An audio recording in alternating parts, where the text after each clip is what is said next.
வணக்கம் நண்பர்களே, நாம் இதுவரைக்கும் கடவுளோட படைப்புகளை தான் பார்த்துட்டு இருக்கோம். போன வீடியோவில் கடவுள் மனிதனாகிய நம்மளை எப்படி படைச்சாருன்னு சொன்னேன். இப்போ அதோட கண்டினியூவேஷன் தான் சொல்ல போறேன். கடவுளுடைய ஜீவ சுவாசத்தை மனிதனுடைய நாசியில் ஊதிய பிறகு அந்த மனிதன் ஜீவ ஆத்துமாவானான். இந்த இடத்தில் கடவுள் மனிதனுக்கு 3 பிரிவுகளை காட்டுகிறார். 1 மண்ணால் செய்த சரீரம், 2 ஜீவன், 3வது ஆத்துமா.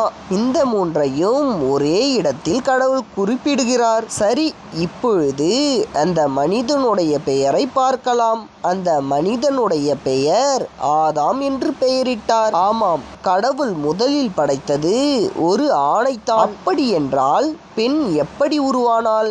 அப்படித்தானே யோசிக்கிறீர்கள்?